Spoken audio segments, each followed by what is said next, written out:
Yo, what's up? This is your boy Quack. My brother is selling his Avalon. We'll actually trade in for a new car. Taking all the stuff out. Có lấy giấy đó không? Lấy giấy không? Giấy luôn cái sticker anh Tùng á, giấy trên nãy anh Tùng kêu anh Tùng để á. Giấy đằng trước á. For his new Honda Accord V6 engine. Fun. It's white.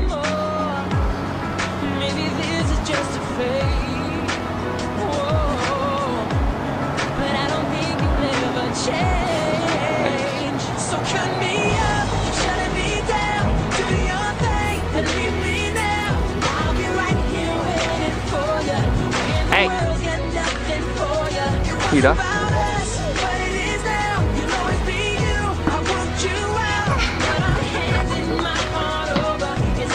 Ông nội.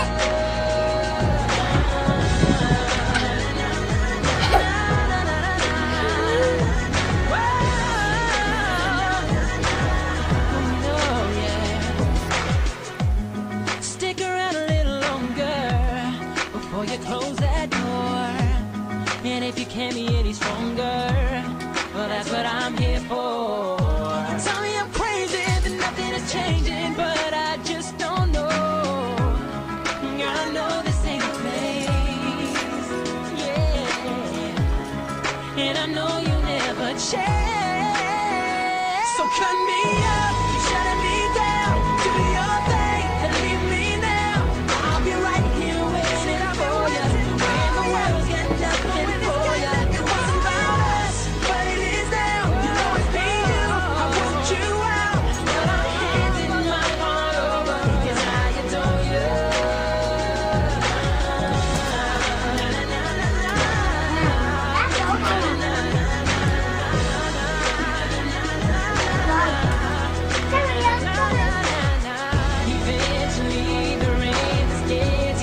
Yo. Cười lên. Hai đi. Hai đi, giơ tay lên hai. Cười lên. Hai tay, hai. Con là tên gì? Con tên gì? Con này hả? Con tên gì?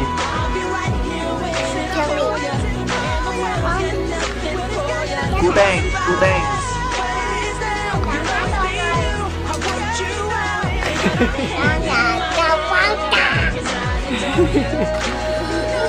Chơi gì đó?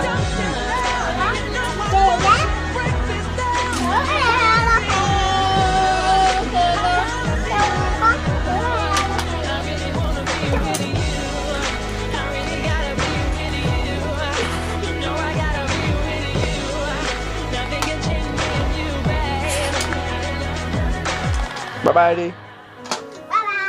Bye bye. Bye bye.